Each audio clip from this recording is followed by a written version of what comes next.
Guten Abend, meine sehr verehrten Damen und Herren, sehr geehrte Frau Dekanin, dear Guest of Honor, Audrey Tang, liebe Studierende und liebe Freundinnen und Freunde von Right Livelihood. Ich begrüße Sie sehr herzlich zum heutigen festlichen Abend hier in der Aula. Ich werde Sie gemeinsam mit Aline Steinbrecher, Managing Director des Right Livelihood Centers hier an der Uni Zürich, durch den Abend führen.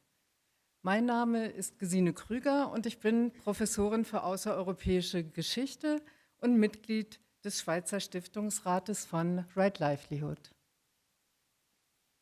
A warm welcome from me too.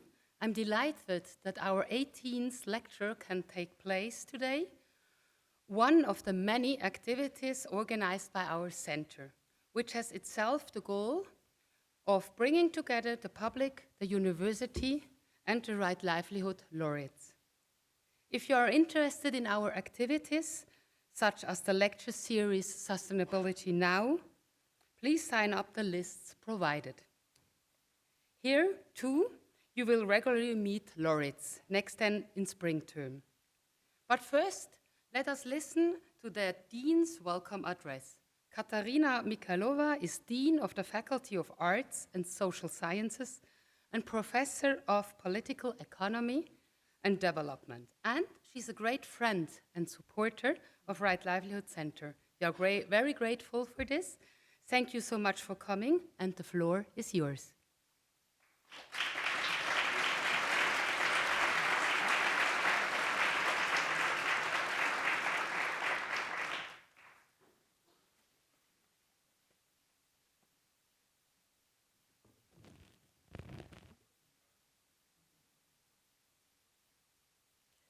Dear colleagues, dear students, dear guests, dear Audrey Tang, of course. As the Dean of the Faculty of Arts and Social Sciences of the University of Zurich that hosts the Right Livelihood Center at our university, I am happy to welcome you to this very special evening at our university. We are privileged to have with us today Audrey Tang, the winner of the 2025 Right Livelihood Award, also referred to as the Alternative Nobel Prize for achievements relating to practical solutions to global problems. We are honored and excited that she has accepted to be the speaker of our Right Livelihood Lecture today. Audrey Tang's vita is overwhelming, and we will hear about it later. Let me say only one thing in this respect. While she developed her extraordinary innovative capacity widely outside the formal system of education, her successful approach to combine scientific excellence with the art of politics and a deep civic motivation for people's empowerment and a strengthening of democracy is exemplary for what we would also love our students to take away from their studies at our university. Of course, we do not expect every student now to graduate at the age of 14, like Audrey Tang, starting her own firm at the age of 19 and becoming a minister at the age of 41, on top of that, for a totally new portfolio whose relevance she previously demonstrated to the existing government. Now, Audrey Tang works at the Faculty of Philosophy at Oxford. How fitting, I'm also representing a Faculty of Philosophy, in the field of ethics in AI. And at our university, and also within our faculty, many of us with different perspectives, for instance, from history, from computing, from arts, from political science, from languages, or communication and media sciences, and many more, and also ethics, of course, are highly interested in what we are going to hear from you today. And I guess you see that in how full the room is, and we've just discussed that. Many others would have liked to come and unfortunately couldn't fit in anymore. I think here at the university, we also have a number of people, researchers and students alike, who are struggling to find new solutions making technology work in favor of, rather than against, democracy, and more broadly in favor of, rather than against, humankind. And we hope that some of this engagement and some of the aspiration to improve the world, be it by little steps, will not just remain at the level of researchers and professors, but also trickle down through the studies to our students. For them, as well as for our research community, Audrey Tang can be a great inspiration. Seeing how she succeeded raises hopes that such things can also work elsewhere and in the future. Audrey Tang, we thank you very much for honoring us today with your lecture. And thank you also to the Right Livelihood Center at our university for making this possible. And of course, as well, for the ongoing activities such as the lecture series Sustainability Now that help us not to overlook the broader social perspectives, if not to say the broader purpose of all our work and studies. Thank you.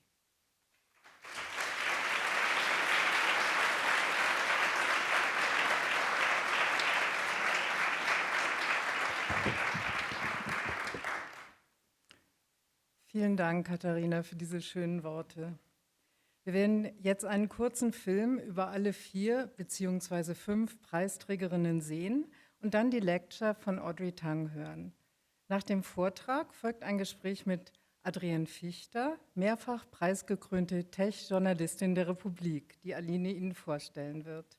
Und nach dem Gespräch wird Ole von Uexküll den Abend hier in der Aula beenden und Sie alle zum Apero im Lichthof einladen. Before I hand over to the screening and the lecture, I would like to say a few words about Audrey Tang as well. I'm delighted that you are here with us this evening because not only is your work extremely important, but you are also a very positive and humorous person. Humor instead of rumors is one of your motto. In an interview, you said, "Think of something that is funny, spreads quickly, and takes the oxygen out of polarisation."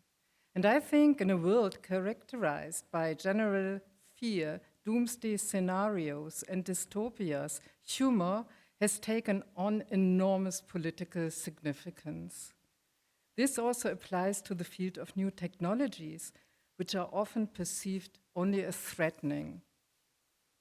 I'm now very much looking forward to your presentation and will give you the floor after the film without further ado. Thank you.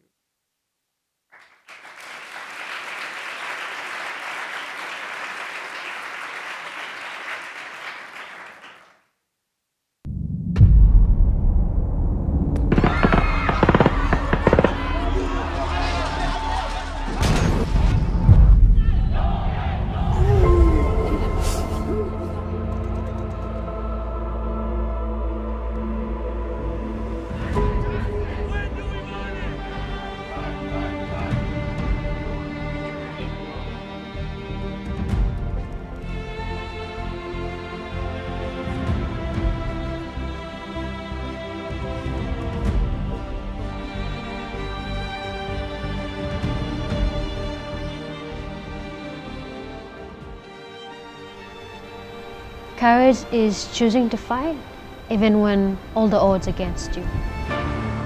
A willingness to take on cases that you know you might lose, but that need to be fought. The strength to speak truth to power, and the resolve to turn fear into action, which the people of Myanmar embody daily. The ability to exercise civic care, even in adversarial situations where isolation seems to be the norm. Courage is to never give up.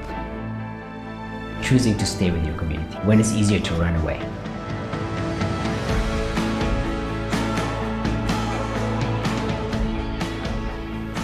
A world that is safe, and that my children get to experience the same childhood that I experienced and get to live on the ancestral lands of their choosing. A world that is more verdant, just, and joyful. A peaceful, federal democratic Myanmar, free from tyranny and the grip of the military cartel. A world where technology leaves no one behind and is shaped by everyone that is affected by it. A Sudan where the war stops. A world where solidarity is in the front.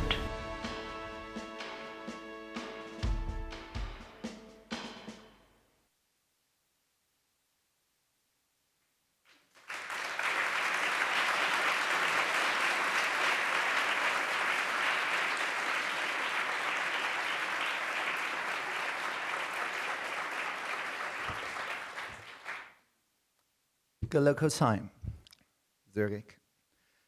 It is a great honor to be speaking with you as the 2025 Right Livelihood Laureate. First, let me reflect on what brings us together today, right livelihood. It's not a list of permitted professions or some bound moral rule.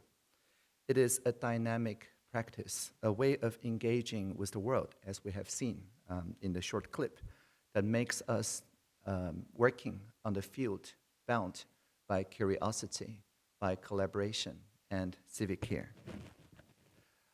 His Holiness, the Dalai Lama, wrote, and I quote, "In order to carry a positive action, we must develop here a positive vision.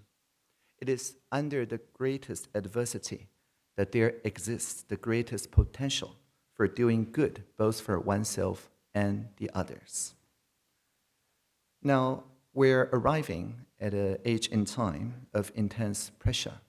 We have seen climate crisis, social polarization, democracy backsliding around the globe. So you can feel really that the adversity, the darkness is closing in. But as the Dalai Lama teaches us, right livelihood thrives on adversity, offering hope in the form of light, light that shines through the cracks, light that illuminates opportunities for real change and lasting change. And this brings me to a personal story about a crack. When I was 5 years old, doctor told me and my parents that this child only have a 50-50 chance to survive until surgery, which I got when I was 12. But for the first few years of my life, every night before lights out felt like a coin toss. So this instilled in me an urgency, what I call publish before I perish. Essentially, I recorded everything that I learned during the day. First, on cassette tapes. Many of you don't know what that is anymore. Floppy disks. Okay, a few more. And then finally, the internet. The internet is still around. And along the way, I discovered something profound. If you publish something perfect on the internet, people just click like, and then they scroll away. But if you publish something imperfect on the internet, everybody comes out and argue with you. But it's actually a blessing. I made my friends this way. Something rich in vulnerabilities, in half-formed thoughts. Those cracks are invitations for participation. So people correct me, of course, but they also engage and co-create. As the late, great Leonard Cohen wrote, "Ring the bells that still can ring. Forget your perfect offering. There's a crack in everything. And that's how the light gets in." For democracies, this really is key. We must see the cracks in our societies, broken trust, polarization, environmental cracks, not as reasons for despair, but as invitations for collaboration, those opening for light. We must treat these fractures not with cynicism, but with salves of goodness. And this is the treatment prescribed by Right Livelihood. So let me talk about the Max OS. This is one of the cracks in our world that is felt very much here. The dominant logic of our digital age is that of utilitarianism, consequentialism, optimization, maximization. Find a number, any number, and make a number the biggest number in the world. So for example, on social media, we see algorithm trying to maximize the time we spend on touch screens. So when this Max OS is applied to the realm of human relationships, it leads to catastrophic results. Around 10 years ago, many social media platforms switched from simple feeds, where we saw the content of the people we commonly follow, and then we see the same world, into what's called a parasitic recommendation engine. It feeds our divisions, our differences, and then maximize engagement through enragement. And the outrage brought a very high ppm environment. I don't mean parts per million CO2, as you see. I mean polarization per minute. Because if you see a content online that builds relationship, we can reflect on it, we go offline, we have a real conversation, a flesh and blood discussion. So we won't stay glued to the screen. But if we see something that attacks our values, fuels division, amplifies extreme, then it sparks outrage, and then we're hooked, addicted to the screen, and ready to fight.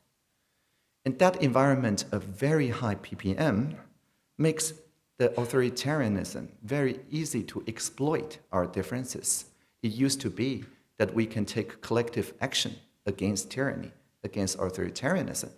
But in a very high ppm environment, we're fractured into hundreds of small differences, making collective action very, very difficult. And that is the opposite of right livelihood. We may call it wrong livelihood. It strips people of agency. It erodes our attentiveness, our relationality, our embodied life, and widens the crack, not to let any light in, but deepen division. So how to fix this kind of malign, parasitic AI systems? Right now, many people talk about human in the loop. But to me, human in the loop of AI has the feeling of a hamster in a wheel. The hamster just keeps running faster, exercising, an illusion of engagement. But actually, the hamster has zero control over where the hamster wheel is heading. And in fact, it's not heading anywhere. And so this human in the loop of AI, I think, poses the critical question. It's not about whether we should accelerate AI or whether we should pause AI, control AI, stop AI. The critical question is, how should we steer AI? I believe we must take control of the steering wheel and move from human in the loop of AI into AI in the loop of humanity. Thank you.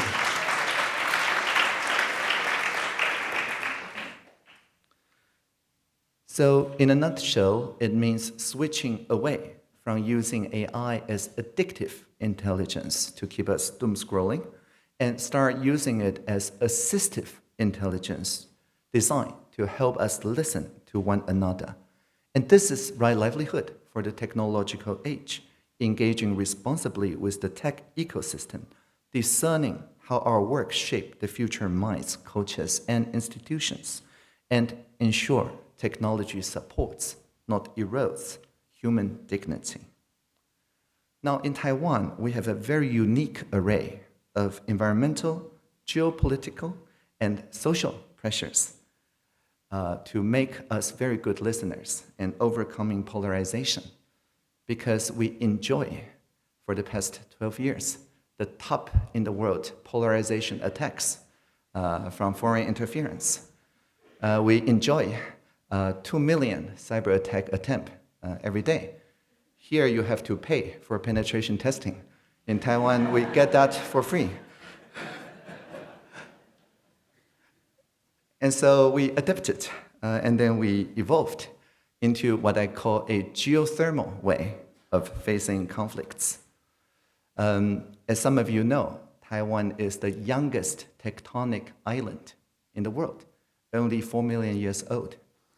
And we see the conflicts not as volcano from which to retreat, but rather listening deeply to the earth in a social fabric sense, we can convert the heat into powerful co-creative energy for renewal.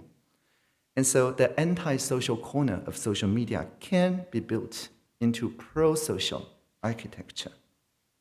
And so instead of a destructive fire to be extinguished, we can transform the plate against plate collision so that Taiwan rises ever skyward and starward. So the main algorithm here is called uncommon ground. It goes like this. 10 years ago, as an example, ride-sharing services like Uber came to Taiwan, as it did elsewhere in the world, and it triggered intense conflict between taxi drivers and Uber drivers, the unions, the sharing economy endorsers, the protesters against extractive gig economy, the whole spectrum. So the online debate was very toxic because you see people arguing, and then you see a quote tweet or called a dunk, and then people start attacking each other, and another dunk, and then people become very, very polarized. So instead of getting people lost their minds on anti-social media, we built a pro-social media. And the technology is called Pol.is, P-O-L-I-S. It's a digital space designed to listen and see each other's feelings. And crucially, there is no retweet button and no reply button either. So there's no room for trolls to grow. There's no way to dunk on someone just to get some points. And as you participate, you see one feeling from a fellow citizen. For example, they feel that undercutting meters is not fair, but making the search pricing higher is quite fair. Maybe you agree, maybe you disagree, and you press like or unlike or pass. And as you do so, you see your avatar moving toward a cluster of people who feel similarly to you. But then the other feature, we have a scoreboard that shows the leaders that can propose the bridging statements that make the two cluster of people who otherwise never agree start agreeing. And so people start competing to build longer and longer bridges. So not the left wing, not the right wing, the up wing began to form after 3 weeks of online conversation. And then we mapped where people do agree, and turned out we do agree on most of the things. The polarization was just an illusion. The real issue was just the high ppm make it very difficult for us to see through. So we transformed that very intense conflict into a coherent set of law that the majority can live with. And this uncommon ground system is now in wide use globally. If you have used community notes on X.com, on YouTube, on Facebook, and so on, this is the same idea, the bridging instance. And then we can also use this to solve issues that are more recent and even more insidious. Another example. Last year, Taiwan faced a wave of AI-powered deepfake scam. You would open Facebook or YouTube, social media, and see advertisement featuring the famous CEO, like Jensen Huang of NVIDIA, offering free investment advice or free cryptocurrency. You click, and it looks just like him, and he talks to you. It sounds just like him. It's most definitely not him. It's a deepfake clone of him running on NVIDIA GPU. And so we need a solution to that. But being the most free country in Asia when it comes to internet freedom also means if you ask people, they say we cannot censor speech. What to do? So we turned to the people. We sent 200,000 text messages to random numbers around Taiwan asking only, how can we solve this issue together? And they gave us many good ideas, and thousands volunteered. We chose a statistically representative microcosm representing the population. And the mini public met online in an alignment assembly using AI as assistive intelligence. In rooms of 10, each person looking at 9 other people, 45 rooms, the ideas start getting weaved by small language models. A process usually would take human facilitator a week. They came up with brilliant solutions. For example, one room says, look at each advertisement and on social media by default, display a prominent label that says probably scam to every advertisement, like cigarette labels. And then if somebody, like Jensen Huang, digitally signs off on it, become accountable to it, then you take that label off. Very good idea. Another room says, if a social media push an unsolicited advertisement on investment scam to me, I didn't subscribe, and then I lose $7 million to that unsigned advertisement, then the social media needs to be liable for the full $7 million damage, because after all, I did not subscribe to it. Another very good idea. And another room says there's certain foreign, I'll just say the name, TikTok, at the time, that did not have a legal office in Taiwan. And so if we assign liability, they could just ignore us, what to do. And this room says, for every day they ignore us, let's slow down connection to their video by 1%. Throttling, not censoring. And it's just to make sure that they pay attention to our legal system. And so within a day, the same day, a small language model wove all those ideas together into a coherent bundle. And then we put it to a vote. At the end of the day, more than 85% of people, a microcosm, voted yes, this is a very good package. And the other 15% said, at least we can live with it. We consider this legitimate. And so we did not just read the air or try to guess what the social norms are around. We wrote the air together, ensuring everybody shared the common knowledge that everybody else, all their neighbors, are all okay with this bundle of proportionate response. And so that was last March. And by May, we pushed out the 2 laws crowdsourced. By July, it's all passed. And so throughout this year, it's been an entire year. There's just no deepfake scams anymore on social media advertisement. And so this is the geothermal engine in action. It demonstrates that we can use AI as it demonstrates we can use AI as assistive intelligence so that the collective intelligence can draw the red lines around AI as addictive intelligence.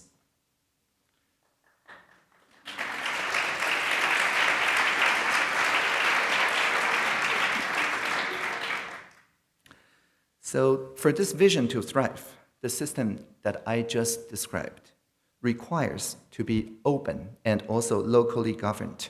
We cannot build those societal bridges on closed, proprietary, colonizing infrastructure.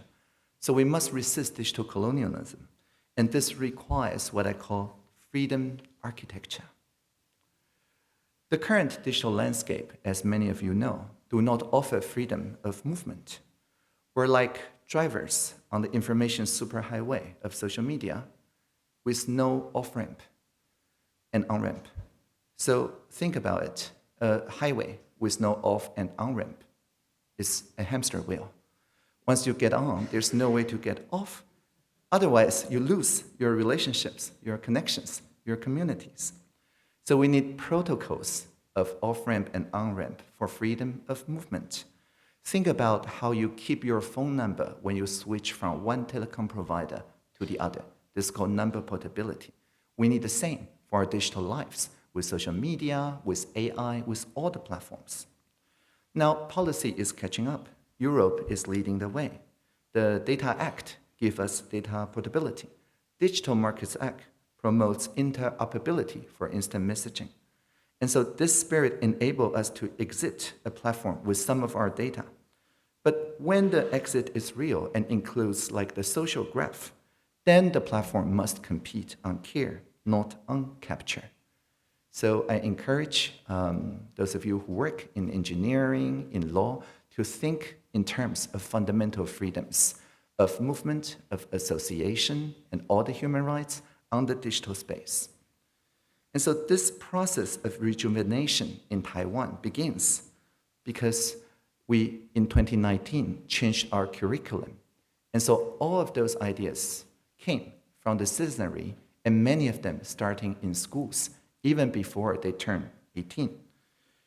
We see this process as like working out in a civic gym, where the gyms are schools, literally gymnasiums. Since 2019, we changed our basic education curriculum. We switched from what's called literacy, which is about taking information, critical thinking, into competency, which is about producing information and knowledge together.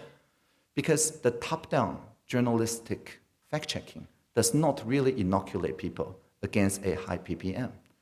But the ability to do peer-to-peer collaboration on fact-checking, verifying sources, balancing coverage, producing contextualized narratives, making real-time corrections during presidential candidate debates, our middle schoolers, once they do that, they cut through the high PPM environment. According to the International Civic and Citizenship Education Study, by 2022, Taiwan's 14-year-olds ranked at the world's top when it comes to civic knowledge, the civic muscle, the capacity for public engagement. And so this means that the democracy of Taiwan is in very good hands because our 14-year-olds already feel their hands are on the steering wheel. And when we make sure that the elderly people listen to the lesson of the civic gym, not from the government, but from their grandchildren, they actually strengthen their civic muscle too. The most active segments in our public participation platform are the 17-year-olds and the 70-year-olds. The intergenerational unity is just awesome. And granted, they have more time on their hands, but also they care more about the future. And so there is now a temptation in the research community to automate some of that alignment assembly civic gym. Specifically, there are software called the Habermas machine. It's a real software. And that can interview people individually and build digital twin of these people. And then in silico, that means in simulation, these digital twins start deliberating in a discursive democracy. It's very good. It produces extremely good policies. But if we just rely on delegating our deliberation to the robots, it's exactly like sending our robots to the gym to lift the weights for us. I'm sure they're very impressive. They can lift a lot of weight. But what is the point? So we cannot delegate democracy. We need to be part of the civic gym. We need to ensure that our schools, the civic gyms, continue to train our civic muscles. We need to ensure that we research and develop the tools for digital democracy and develop the ethical frameworks that guide our technology. We must move beyond the Max OS toward the ethic of care. So in Oxford, I'm developing the six-pack of care, muscle, and also portable. So this is called alignment to a process of relational alignment. So the process of care, as the ethics of care says, should maximize not engagement, but the relational health, mutual trust, and inclusion. And so here we return to right livelihood, not as a virtue for an individual, but something that the cultivated society can see as the civic virtue of the entire communities.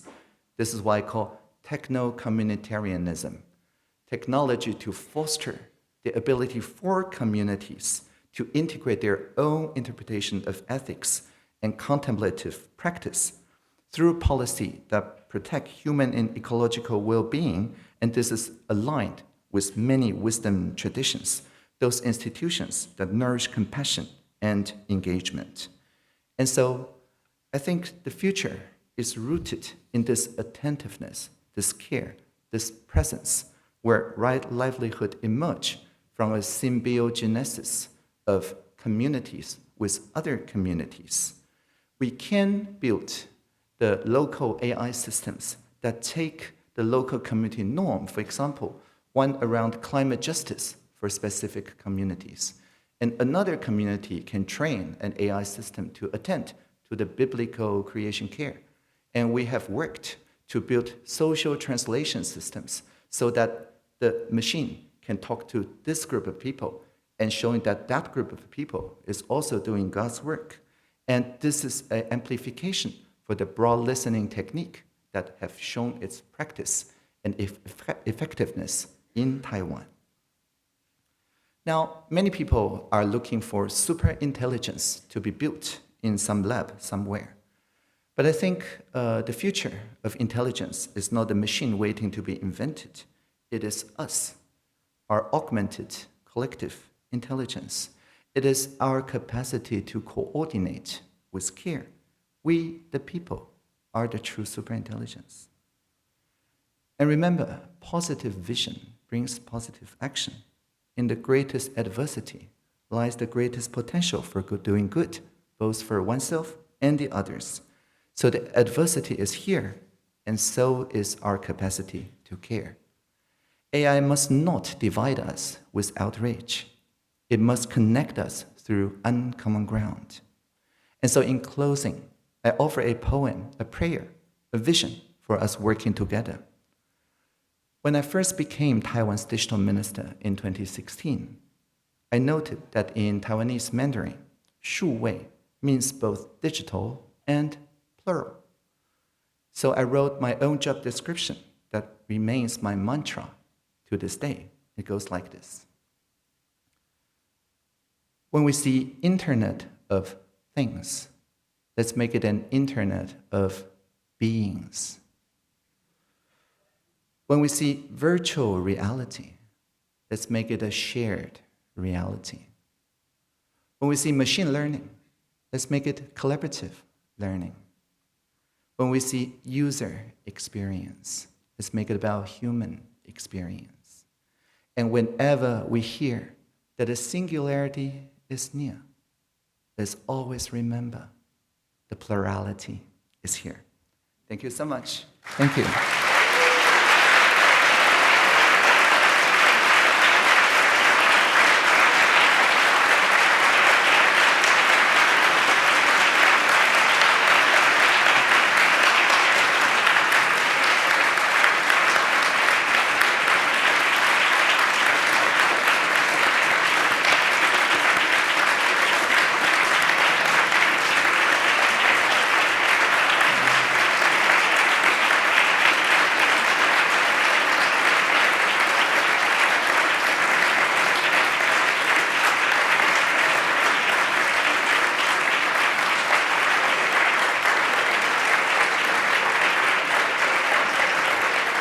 Thank you.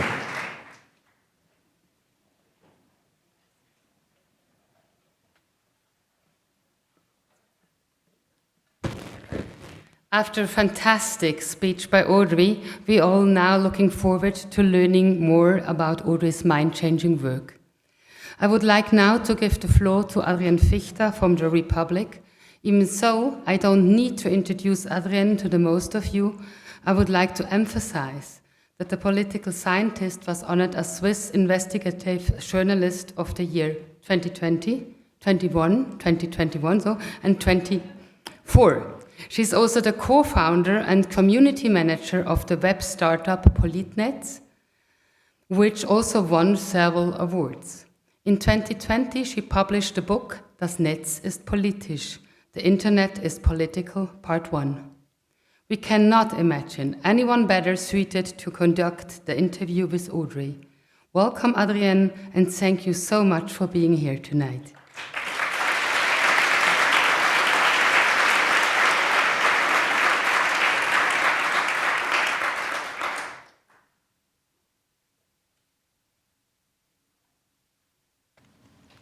Now? Yes. Thank you so much for this introduction. First time here in the front, not as a student here in the row, also as a student from Miss Professor Krüger. Wow. Yeah, there's so many aspects you said in your admirable speech. I want to discuss like AI regulation, polarization attacks, cyber attacks, and actually If I would ask them all, we probably need 60 minutes, which would end up in a long read piece for Republic, one of the commons, but we will focus and let's see where we get.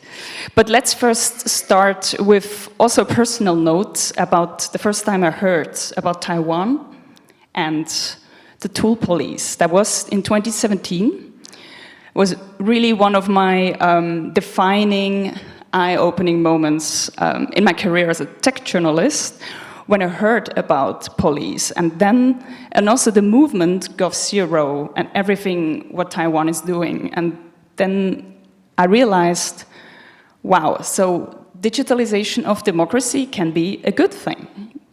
Because by now and back then, when you think about digital democracy, you think about all these platforms, as you said, designing, maximizing attention, engagement, polarization, causing disinformation, deepfakes, and also contributing to the rise of populism. But then I heard about Taiwan and about Pol.is, and I got a video call with someone who developed Pol.is, Colin McGill. He told me about that. And I also wrote then in my first book I co-authored, Smartphone Democracy, about this case. And he showed me this live demo, and it was really astonishing. As you said, he showed me this example of, do we want to have Uber in Taiwan or not, as you said, the example of ride sharing. And it was really stunning. Then I saw this plurality of opinions clustering, and how these clusters are connected and where are the bridges. So it really shows this plurality of opinions. And also, as you said, there was no reply field to avoid the troll comments. So my conclusion was, so I said a long introduction, my conclusion was then it's really all about the design of technology at the end, the political design. Would you agree on that, or is it too easy to say that? Yes. It is, in fact, we've discovered again and again, it requires two essential ingredients. One, you need a pro-social design space where people add to each other instead of distract from each other. And second, you also need air cover, the pre-commitment from the committed listeners, that if our people really do agree on everything, or at least broadly agree on everything, then we commit to implement that particular everything. And the two feed onto each other, because to give no trust is to get no trust. So it's always easier to start in the gym, to try a local issue first, a hyper-local issue first, and then to start building the trust by offering more pre-commitment in more larger pro-social spaces that invites more pre-commitments and air cover, so on and so forth. And you said once you brought up another example in an interview about, it was, one of the topics was, should Taiwan change its time zone? Did you also discuss that on Pol.is then, or on the platform? Yeah, it was on the Join platform, which was built after the vTaiwan platform as an institutionalized national participation platform that reaches, I think, 10 million people of our 24 million people country. So it's a pretty wide platform. And anybody with 5,000 signatures, e-petition, can force a conversation, a response from a minister. But this particular case is different because it was actually two petitions. One, more than 8,000 people strong, says let's change Taiwan's time zone to that of +9, the same as Japan. And another 8,000 people strong says let's remain in UTC +8. So it's actually much more. It's 16,000 people or more. And we invited the people who comment on Join, which use the same design. No reply button. You can like, you can unlike. There's two columns, one for the best supporting argument, one for the best contra argument. And then we invite the people who propose the best of those two ideas to the in-person conversation. And it turned out they agreed far more than they disagreed, because we showed them on the matter-of-fact level how much it would cost to impose such a time zone change, both one time and recurring. And then we start brainstorming. If we're about to spend this much money, are there better ways to achieve your common value? Turns out their common value is to let Taiwan be seen as more unique in the world. But forcing someone to change their clock, okay, I guess it's somewhat unique, but it gets old very quickly. And so we brainstormed better ways, and we did come up with better ways. For example, hosting human rights conferences like RightsCon, giving a gold card residency to people who contribute to open source, open science, and open access. We did that too.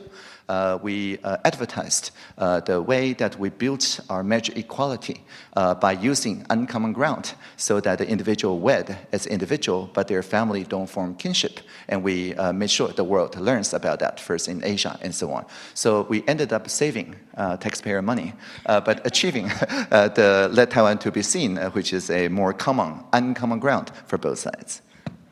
So good. So in Switzerland, we think that digital democracy equals internet voting and equals e-collecting, the collection of signatures for initiatives and referendums. And we think that's enough, and it's kind of perfect this way. But yeah, but the question is, we don't have this digital infrastructure for deliberation or agenda setting to shape opinions. How would you convince Swiss people, like, oh, maybe you can improve a bit on your democracy by having less polarized opinions in the parliament, or already do the deliberation of stage before? Well, I'm sure you already have surveys, that's to say polls, and institutional media that runs such polls results. So in a sense, our way, the alignment assembly, from one side, it looks like a Bürgerrat, a citizen assembly, but on the other side, it looks like a poll. So you can actually think of it not as deliberation, but rather as a survey. The survey is not individual, but groups of 10. It's as this simple. Because if you individually survey people, they tend to be on extreme. They're like, YIMBY, yes, in my backyard. NIMBY, never in my backyard. But if you say to a group of 10, only the idea that resonates in the room has a chance to pass out of the room, to go out, cross-pollinate in the room. Everybody become MIMBY, maybe in my backyard. If you do this, if you do that, right? So again, it's a function of the space, not a function of the people. But if you publish the result of such a deliberative poll, it looks exactly like a regular poll. And so all the existing ways you integrate polls into your democracy still functions. So the point here is not to reinvent some wild new form of digital democracy. It is to ensure that we can come to see each other on overlap, not on outrage, using pro-social design. But still, I mean, our main digital communication infrastructure is provided here in Europe and possibly everywhere globally, provided by some American big tech companies since already 30 years, where we pay with our data and so on and so on. So how can Europe be motivated, or what could be the incentives to design and create a market for such technologies, promoting trust and also promoting consensus, and also showing the plurality of opinion as a chance, as something good? How can we get there to create this market in Europe? Where should we start? Well, first of all, I use Proton, which last I check is based here, not some digital colonialism. And there are many platforms like this. Proton is also Taiwanese funded, so I have a special affinity. But there are people who build such alternatives, but really struggle to solve the problem called the code bootstrap. Because most people are trapped on those large platforms already. There was a study a couple of years ago to the US average undergrad person using TikTok. And if you want to convince them to quit TikTok, you have to pay them money. Turns out, on average, you have to pay them $60 a month for them to quit using TikTok. They're that addicted. However, if there is a magic button you can press, and everybody they know also move off TikTok together. They're willing to pay you $30 per month for that to happen. So it's a trap, literally a product market trap, because everybody is losing utility. But the first one to move out, because the community is held hostage, they lose even more utility, so nobody wants to move out. Which is why we work, for example, through the Project Liberty Institute with Governor Cox in the state of Utah in the US.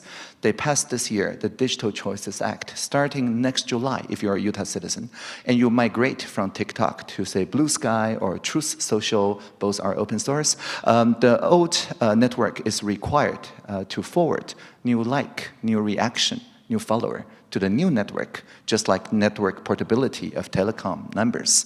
And so you can think of this as the individual moving on the off-ramp, but still keeping their community with it, and it forces them to then compete on quality of care. And I have every belief that it is then the open source, open participation platform that will win this race to the top, not to the bottom of the brainstem. But the same thing Europe is trying too, no? Like with the Digital Market Act, having interoperability, and then having the possibility that a WhatsApp user can communicate with a Signal user, but that doesn't happen. I mean... Well, I mean, there are two differences. One, the EU is doing another round of consultation to expand the instant message, include group messaging, to social networks. So that's the main difference. The other is that the Utah law applies to all social media, not just the very large social media. So it gives everybody a real incentive to build on the infrastructural layer, on the protocol layer, instead of on the platform layer, and just hope that you don't reach the very large operator status. Okay. So you're a cyber ambassador promoting this model of digital democracy to the rest of the world. But I was wondering, when I'm reading your interviews and also the book Plurality, I was wondering, doesn't this require like something specific? Like, is there not a strong cultural component in the Taiwanese digital democracy model, such like it requires specific skills from citizens, tech sophistication, tech savviness, a strong sense for the community, and also requires an incredible amount of, as you said, some young people and some older people who have free time to participate online. So I thought, like, isn't it something which is really, like, do you think it will work somewhere else too? Because the level of tech sophistication is maybe not that high in other countries. Yeah, well, many countries, especially the European ones, under what the OECD called the deliberation wave, the lib wave, already have alignment assemblies, citizen assemblies, and so on the local level. This is not unheard of, in fact, quite common if you talk about the neighborhood level or the district level of things. What Taiwan did was essentially using digital tools so that it works on the national level. So for a very long time, we're the largest country, 24 million, where the system is done as an infrastructure. But that was only true till last year. Because this year, many other polities larger than Taiwan are now building this as infrastructure. For example, I worked for the past couple of years with Governor Gavin Newsom of California and his first partner, Jennifer, to work on a Engaged California platform at engaged.ca.gov. Initially, we built this to have a conversation with teenagers and even younger children on social media usage, because it's a classic case of something about them without them. And so we want to include them and their parents. But on the week of launch, we did not get to launch because wildfire happens in Los Angeles. So we pivoted instantly to have a conversation using bridging algorithm for the survivors of the Eaton and Palisade fire to talk about how to mitigate and prevent future wildfire. And it produced, you can check the report online, very good uncommon ground, surprising common ground around all the different measures that the state government can take.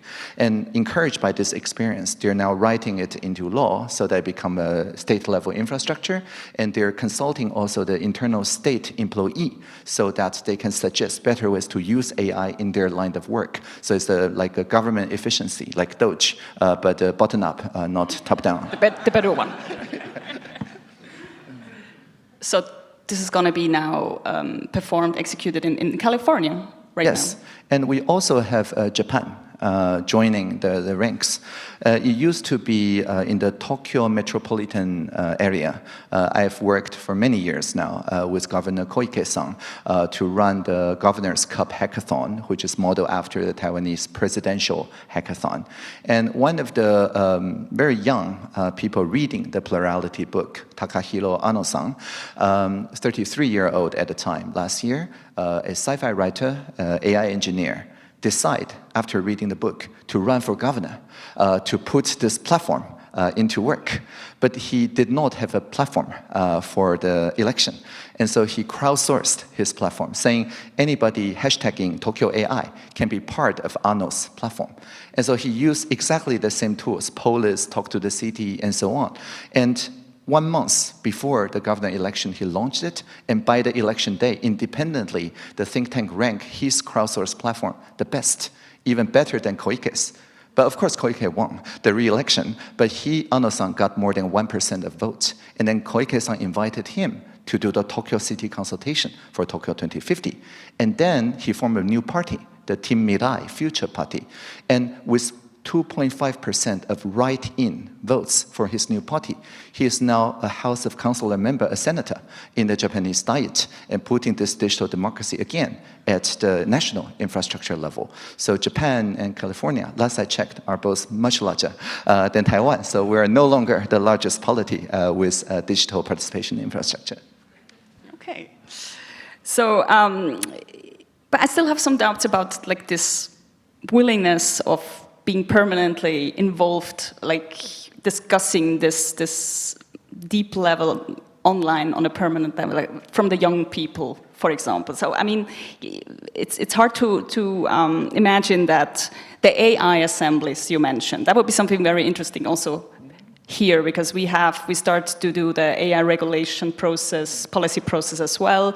The AI Act is being implemented on the EU level as well. So are young people really willing to discuss how artificial intelligence should be regulated? Yeah, definitely. And Finland just ran one, I think, this September. And what do you think Finland, when it comes to AI? Again, using the Pol.is technology for sense-making. I think young people, by and large, feel that the AI systems is out of their control, like it is somewhere else. So if the tech oligarchy decides to steer the AI system towards some other future, sacrificing the young people really want to take the steering wheel back. And so I think the key here, again, is air cover, is commitment. When people know that whatever they do agree on will be treated as real red lines by the Minister of Digital Affairs at the time, yours truly, then people really pour in with the most nuanced, most considerate ideas. So again, pro-social design is the first step, and then you have to offer the air cover. Okay. So right now, speaking of AI regulation, again, how does it look in Taiwan? Is it about you're defining now also design principles about how this technology or large language models should be designed in the law? Is it like you define, it's not a technological neutral way, as we say in Switzerland, you define the design principles? Yeah, our AI Basic Act is on its way to the final reading. So fingers crossed, I think it's down to the last clause. And I think the negotiation throughout the AI Act conversation in Taiwan put an emphasis on interoperability, data innovation, data reuse, and things like that.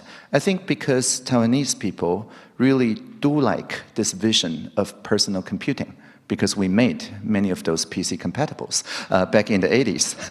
And it was a very different era, of course, but I was born in a place that basically foster this counter-cultural thinking that you do not need to rely on a mainframe computer, so the big state or big corporation monitor every key you press into your terminal, which is a fancy way to connect to the cloud back then. We want personal computing, which means you can install your own spreadsheets, your own desktop publishing, you can share your fixes, your patches to the software called Apache, and then form this movement together of free and open source software. And so without personal computing, there's probably no FOSS movement. These two work hand in hand.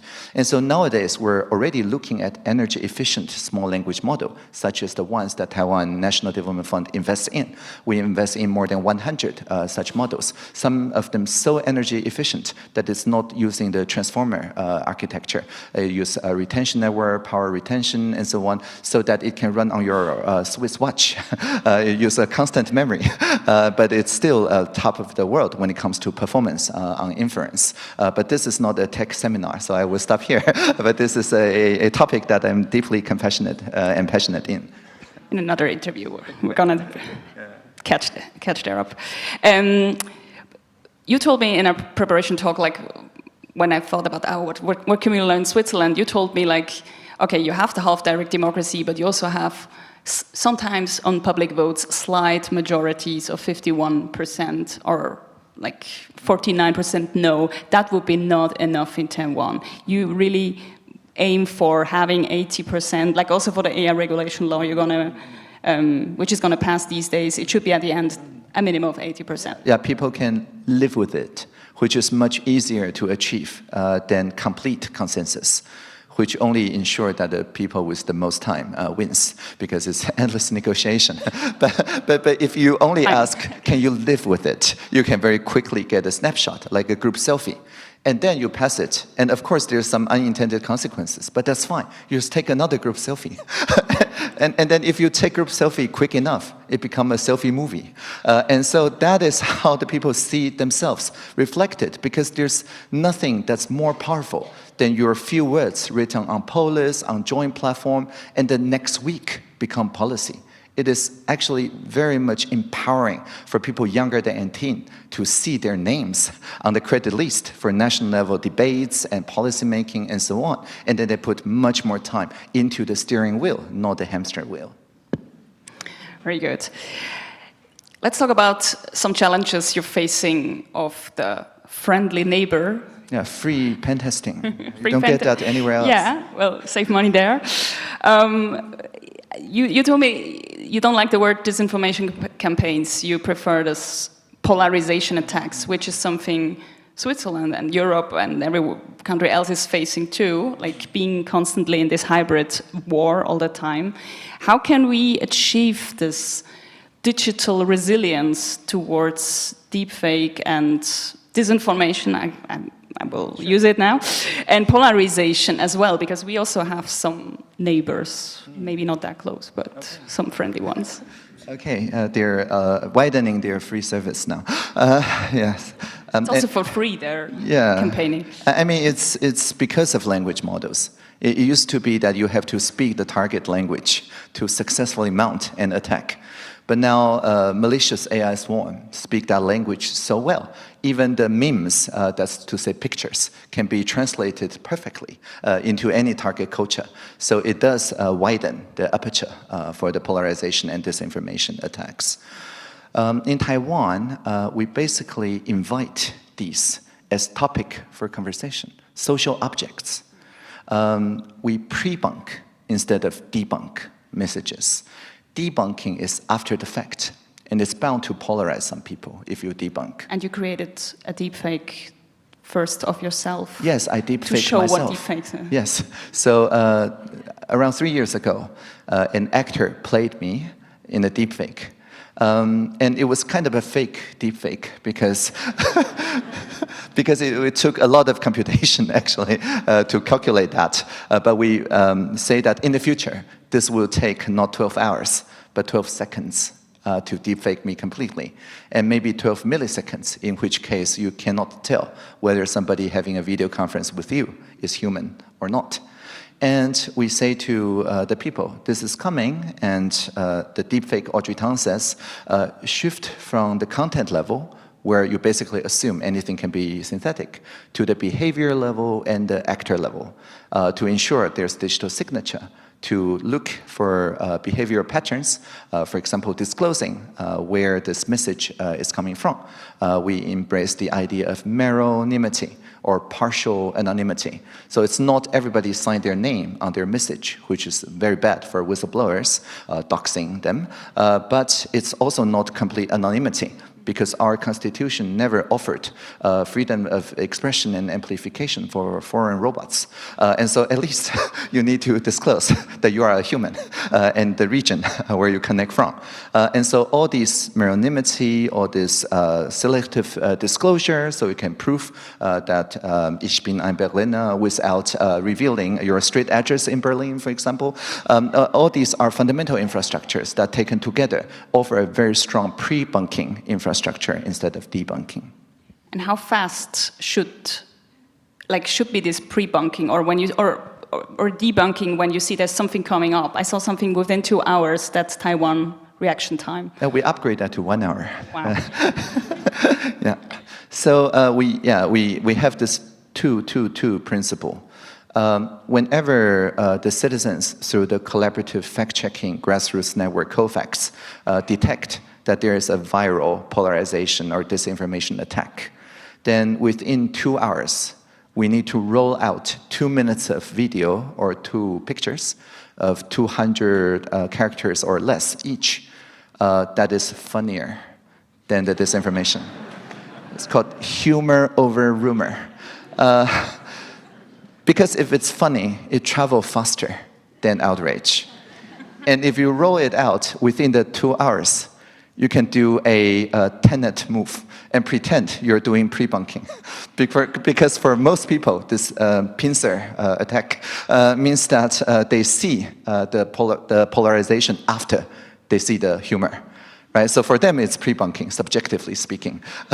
Right? But if you act after 2 hours, it's too late. Okay.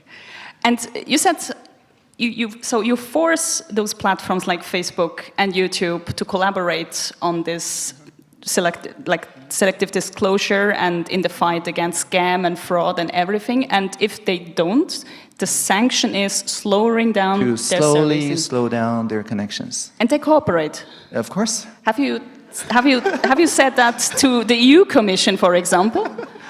Well, I mean, recipe?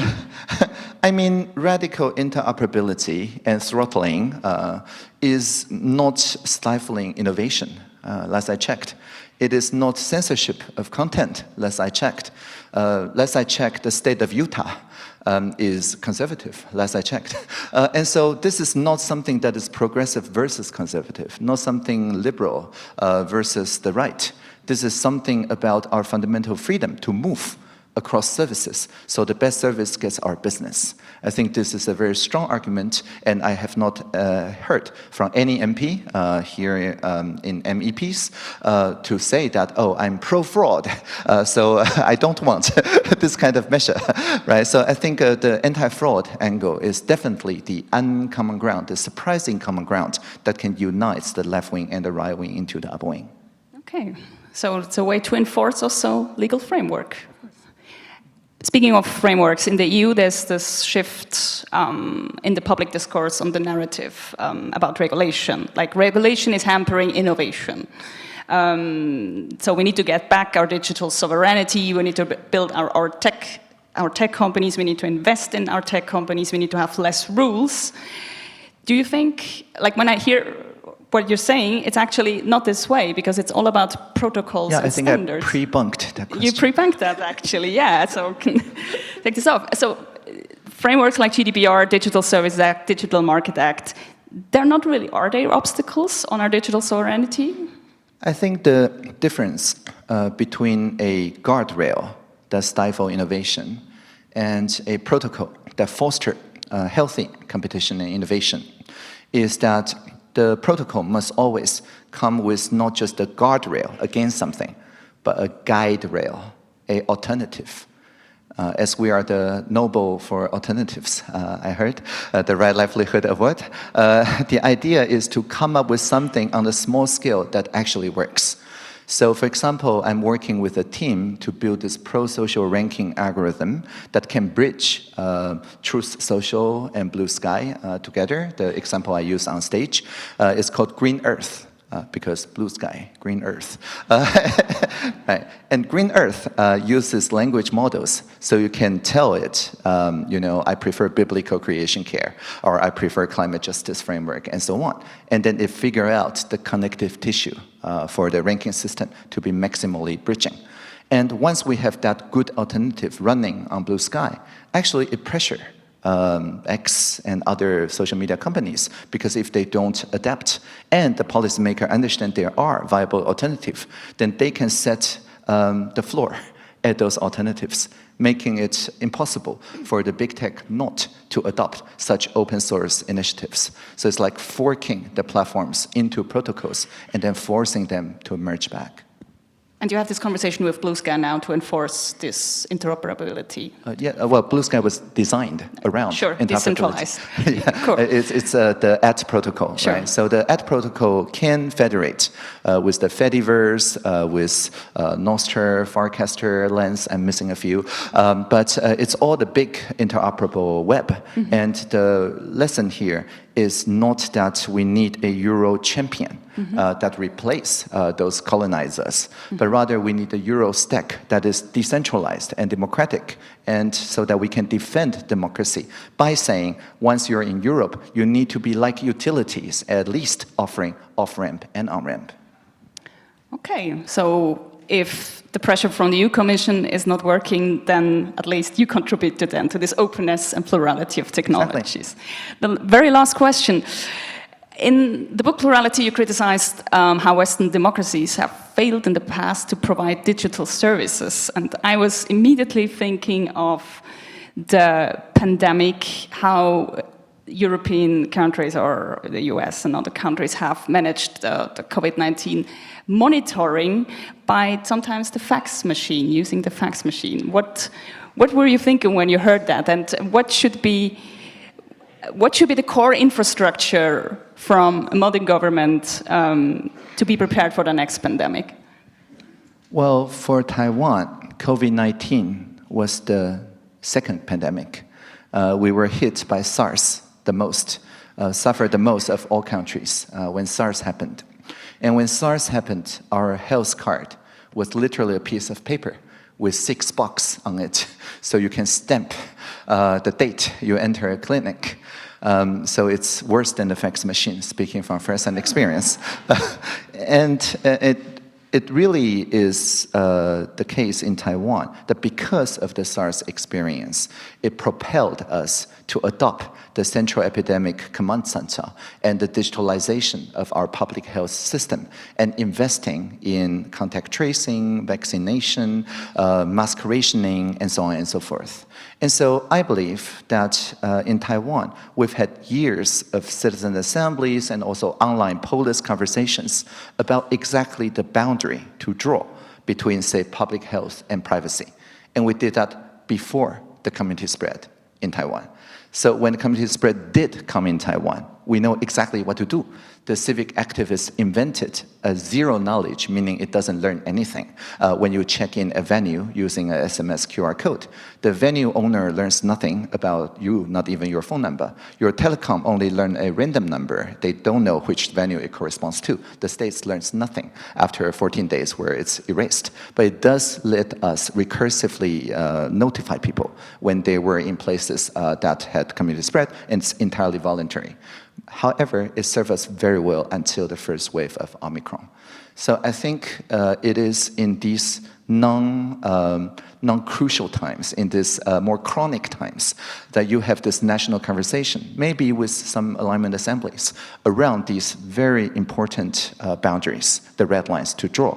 And once the pandemic or some other disaster happens, then the red lines become also the bright arrows to point out the kind of solution using technology of that day and age that we already know the pre-commitment of the people, the legitimacy of the people. Yeah, we should have had this famous mask app where you can see the availability of masks in all the pharmacies. Also here, maybe for the next pandemic. Yeah, I think we need to make a point here. I'm sure we could continue this conversation for ages. You promised me to tell an advertising slogan at the end. You remember? It was not humor about rumor. It was something about let's make. Yes. If you want. No, it's let's make free the future. Let's make digital democracy great again. Yes. That was your idea. Make digital democracy great again. Thank you.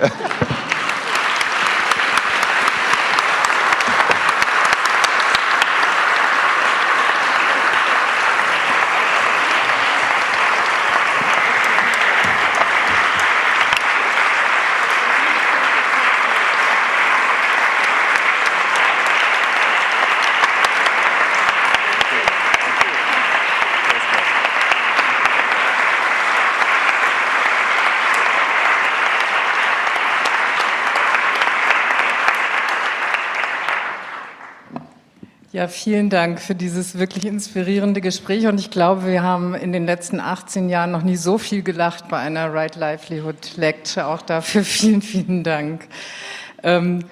Digitalität, Artificial Intelligence durchdringt unser aller Leben und geht uns alle etwas an, ob wir das wollen oder nicht. Das war heute Abend ja auch klar geworden.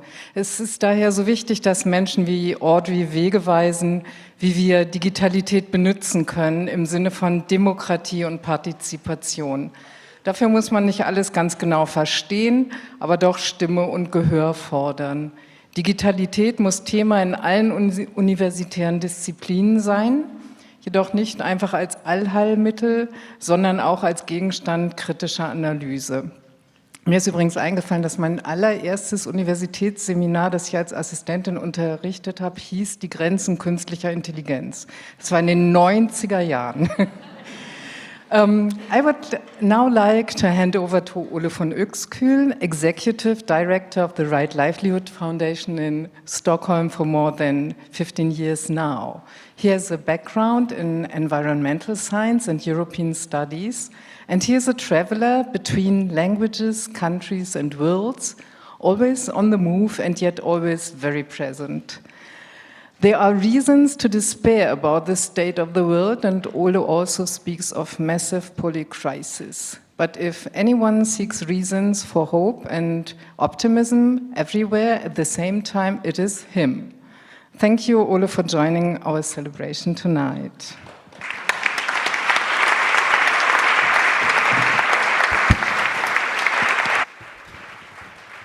Wow, thank you so much, Gesine, for your kind words. And Audrey, really, thank you very much for sharing your wisdom with all of us. Thank you for packaging it in these beautiful small aphorisms.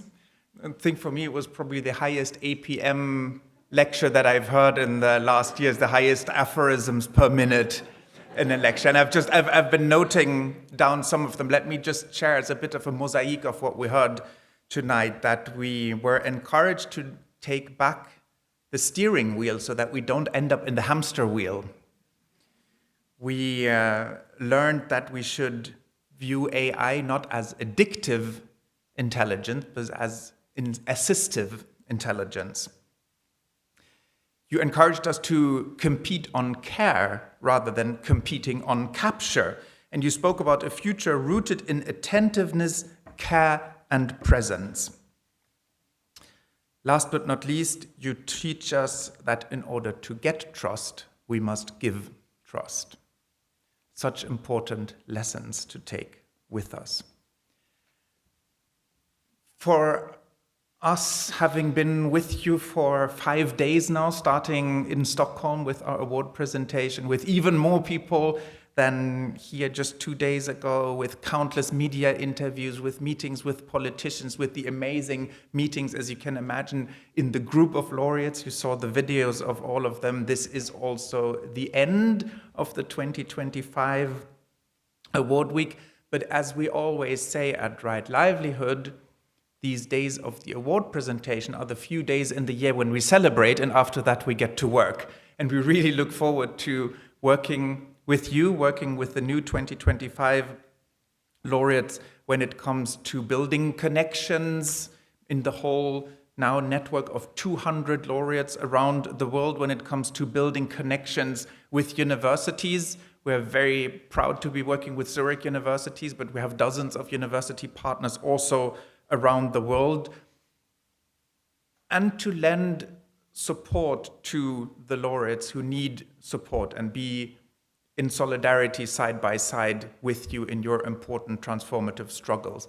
And in this work that we are doing year-round at Right Livelihood, we also want to say from the Swedish Foundation that Switzerland has become a very, very important partner. We are very proud and grateful to have the University Corporation here in Zurich, and also for the last 10 years now, we have had an office in Geneva because we have consultative status with the United Nations, and to be able to be there and make those very meaningful connections between some of the world's leading change makers and the UN processes has proven to be highly impactful.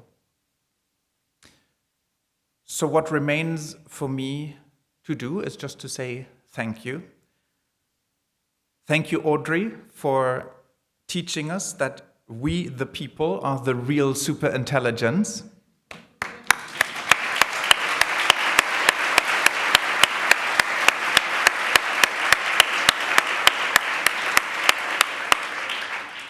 Thank you to everyone who has made this evening possible. Thank you, Dean Professor Katarina Michailova, for hosting us at the university. Thank you, Aline Steinbrecher and your team at the Right Livelihood Center, Divina Rüff, Marina Merz, and Gianluca Rigolini for your incredible logistical work for weeks and months to make this evening possible.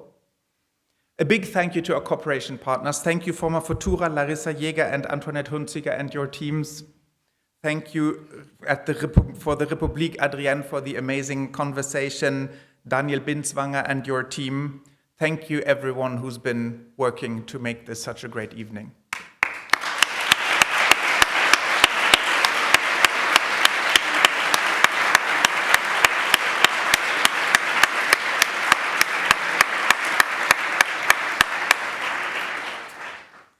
We would not be able to do this work if we didn't also have a collective intelligence, collective action around us of people who are supporting us to be able to support the laureates. A big, big thank you to Right Livelihood's donors. Some of you are in the room here, you know who you are, and you mean the world to us. Thank you.